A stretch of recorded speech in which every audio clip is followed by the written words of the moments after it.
Good afternoon. I am Seneca County Sheriff Timothy Thompson. I want to thank everyone for being here today. We understand the significance of this tragedy and the importance of providing this community with answers. At this time, we are going to provide you with the events of yesterday and do our best to answer any questions that you may have. On January 21st, 2025, at about 5:46 p.m., the Seneca County 911 Center received a call of an apartment fire above the Big M in the village of Ovid. Seneca County Sheriff's deputies were dispatched along with the fire departments and EMS.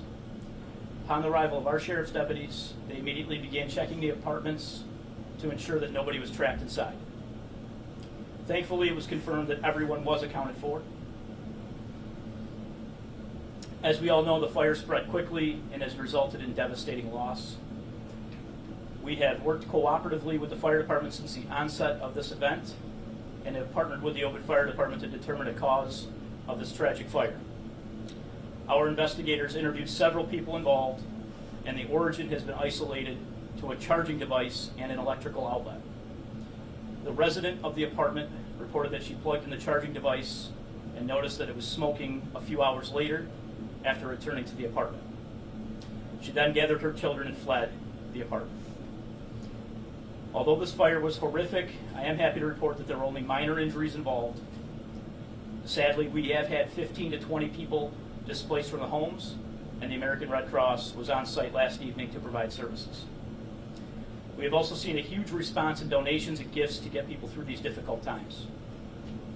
To those that lost their homes, businesses, and jobs, the men and women of the Seneca County Sheriff's Office stand with you. Our thoughts are with you, and we are very sorry for your losses. To the fire departments and first responders, your bravery and dedication to duty are beyond words. You fought through everything for your neighbors. You should be very proud of yourselves. Our public safety partnerships are amazing in this county, and this is a testament to that. And lastly, to the community, as sad as this day is, there's only one word that comes to my mind, and that's community. Community is what we are, and that's what will get the victims and Ovid through this tragedy. We are a great county, and I am moved by the immediate outpouring of support for all those in need. It is truly a team effort.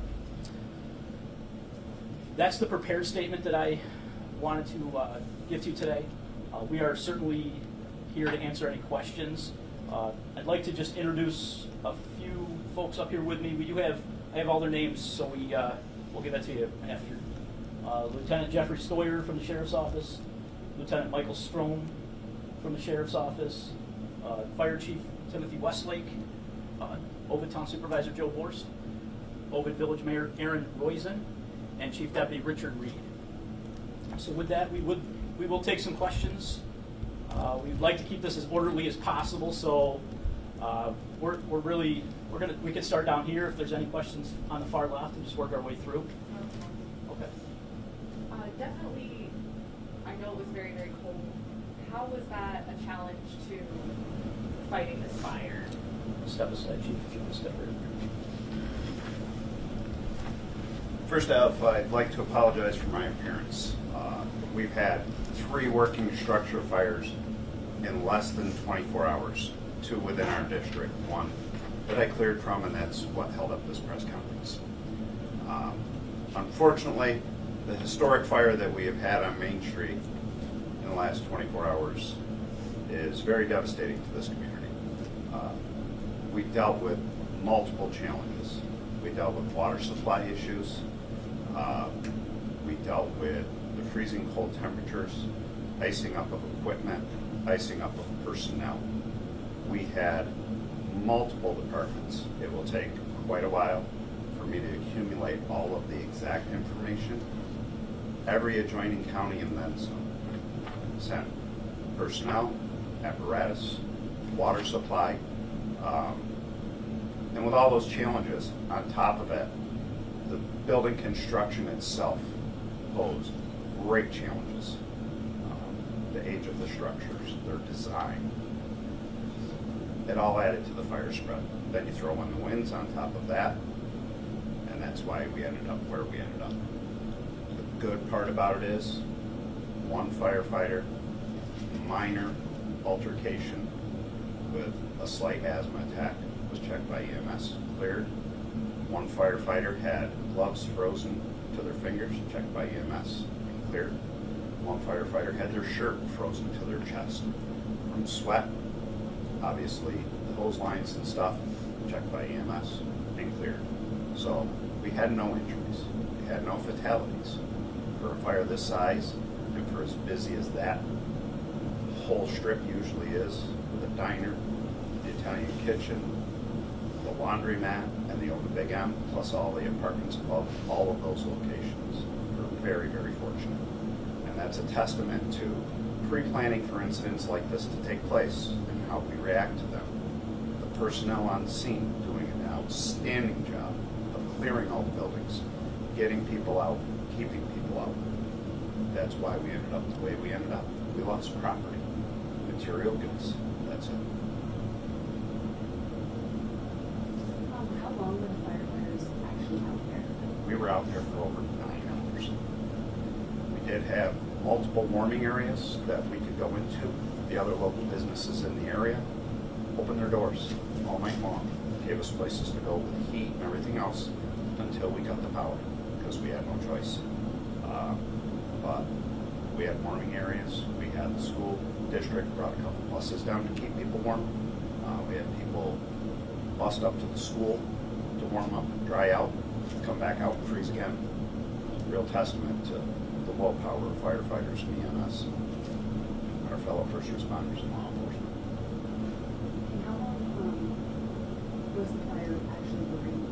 The entire time. The entire time. It's still burning now. We heard from one of the bystanders, I think it was the owner of the Italian restaurant there, and he had brought some of the folks into his restaurant who lived upstairs. They didn't think the fire was going to even reach his restaurant, which obviously it did.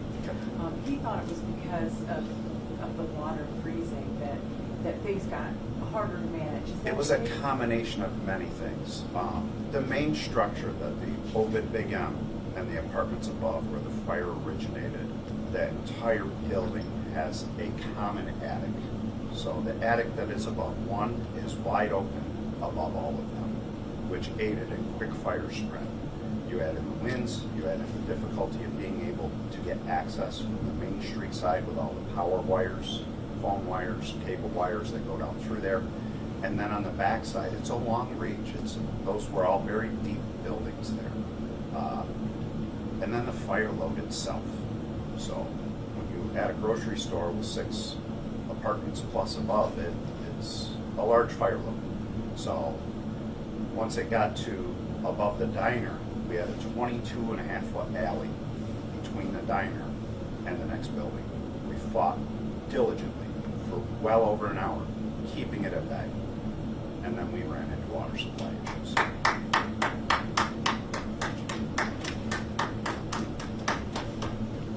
So just following up on that, how fast was that water freezing and really causing an issue? Instantly. The mist from the water lines, as soon as it would hit our gear, the equipment, it would freeze instantly. We had several trucks that were freezing up, tankers that could not open their valves to refill or to dump, and then they're out of service. We have to try to find a place to thaw them out, get another one coming, and within 10 minutes we had over 30 water supply apparatus coming to the fire. So at one point, our next tanker to replace one that froze up was coming 45 minutes away.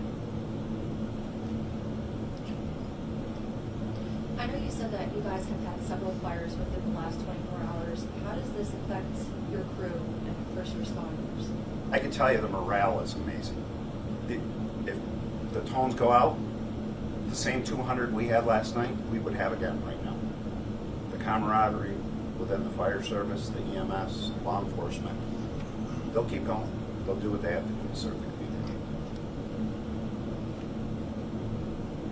You're getting an applause here for all your hard work. I mean, and a lot of these people lost such an important part of their community, and they're still so thankful for everything that you and your fellow firefighters and EMS people have done. I mean, that must be something that feels at least good for you guys. very blessed to be surrounded by very good people. Very good people making my job a lot easier. Can I ask you, was this a cell phone? You said it was an electrical charger. To our understanding, it was a power source charging device. So you plug it in, you charge the unit up, you can take it camping, things like that. It can recharge your phone, possibly power a television to watch movies and stuff while you're camping 3-4 days to a week. So it's like a power source, a portable power source. You mentioned the building. Were there other issues with the building other than the fact that you had this large open attic? Really, these buildings were built in the 1800s. So most of them are 1850 to 1880.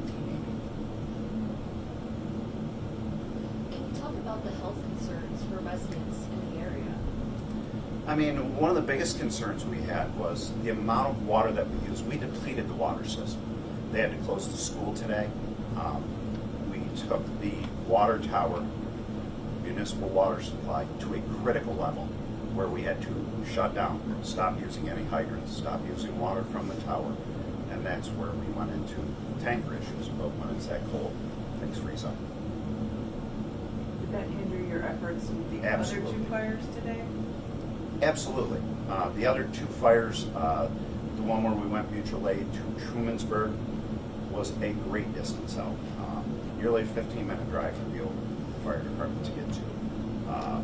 And in that situation, I can't speak for the Trumansburg Fire Department, but when we got there, it was well involved. The other fire in Willard that I just came from was out of nowhere. Shocking surprise. It's been deemed undetermined what caused the fire.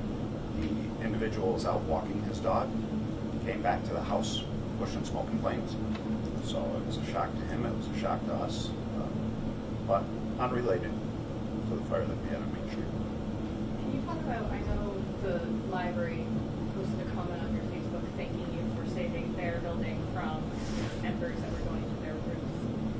I also know that the barber shop was next door, and that it does have some damage, but were you able to save these buildings?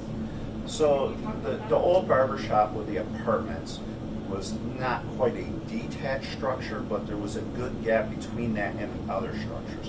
It was also on the west side of these other structures that were burning, and we had a strong west wind. So the wind was coming out of the west, which aided us in keeping the fire away from that building. Also what aided us was the firewall that was between the Italian kitchen and the building that had the laundromat and the step services in it. That firewall held while we were fighting the fire for nearly 3 hours before fire breached into the Italian kitchen.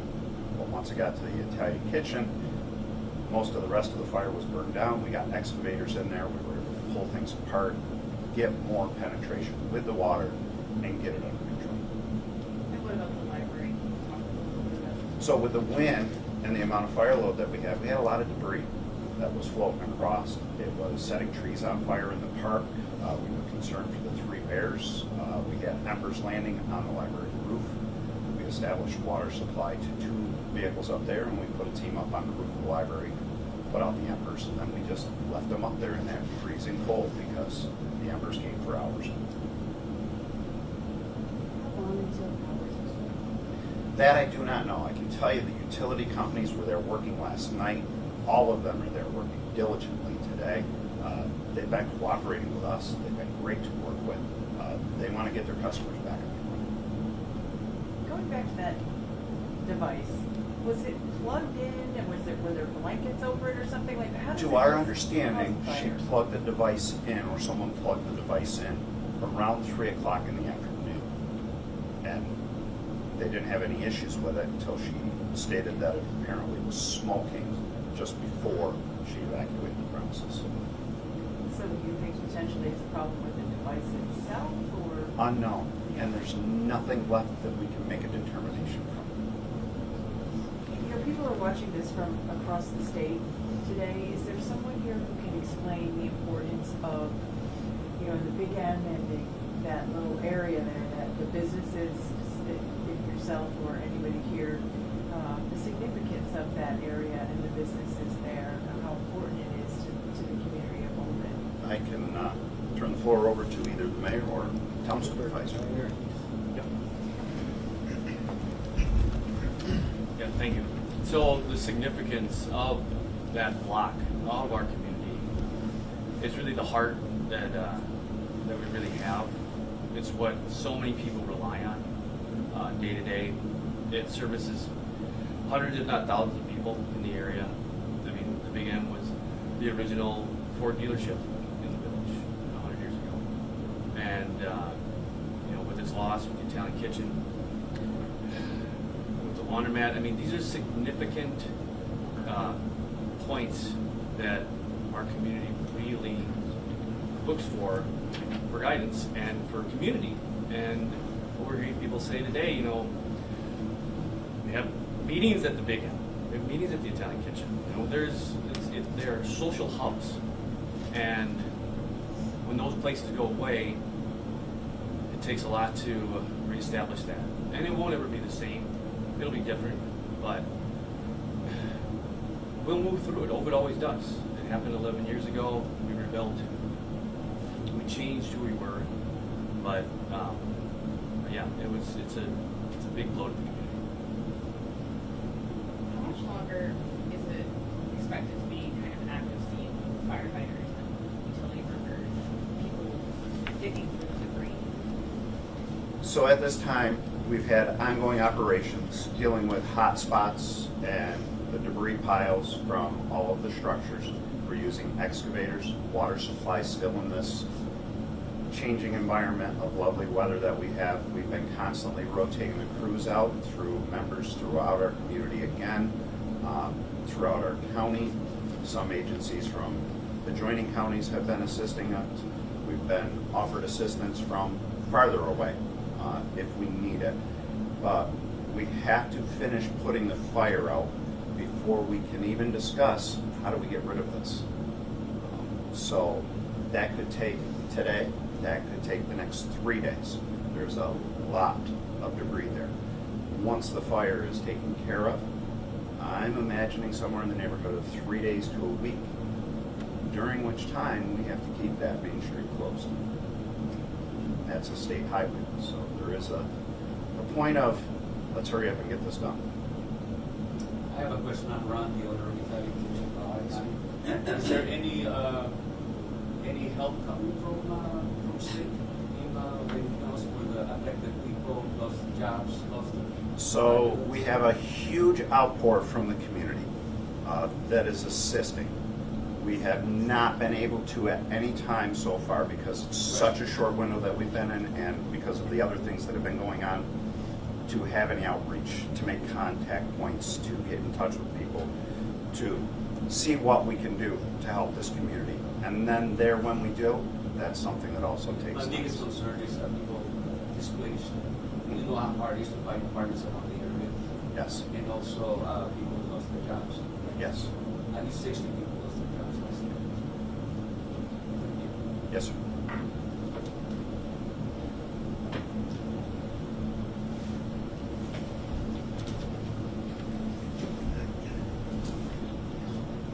Just a couple follow-up.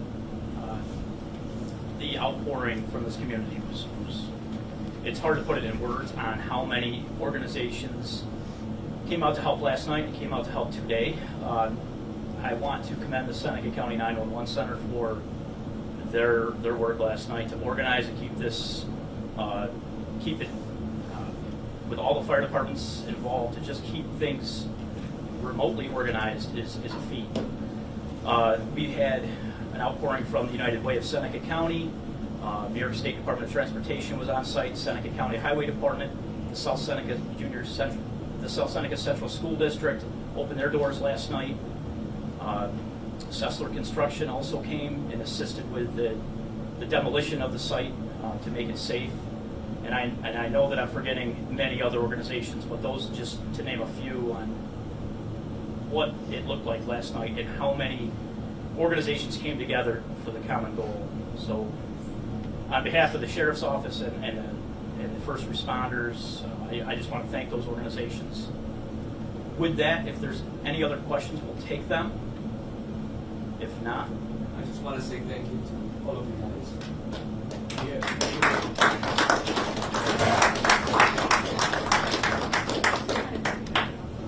Whatever Tony restaurant that I was saying before, for people who are displaced or maybe need help or some resources that they can reach out to right now, if they need to see that. Sure, the American Red Cross would be our primary point of contact at this point. And as this continues to evolve, there may be other alternatives put in place. But right now, that's our primary. And what about, I know the fire department said on their Facebook that they would put more information out about resources for people, and there's been, it looks like maybe donation drives and things like that. Is there, I know sometimes in the wake of tragedies, sometimes there's people that claim to be doing things and aren't. Is there any suggestion of a place to go for the donations or resources? I know there was a grocery store open. Any suggestions like that? The one that's popping up in my mind right away is United Way of Seneca County is active on their Facebook right now, seeking donations, and I have seen other fire departments doing some quick monetary drives. Like I said, as this continues to evolve, I think more resources will be put out there, and we're less than 24 hours from when this happened. Can you just confirm the total number of businesses Rochester? I think the number 6. Six businesses. How many apartments?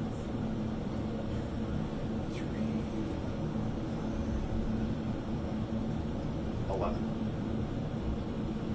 Do you have the total list of businesses? We can get that at the conclusion. Yep. Okay. I can get a copy. Any other questions? All right. Thank you very much. And before everybody leaves today, we'll get you names of everyone, the prepared statement, and then I also have a statement from the families of the owners of the big owner, both the building and the business itself. I have that to give you today. So thank you very much.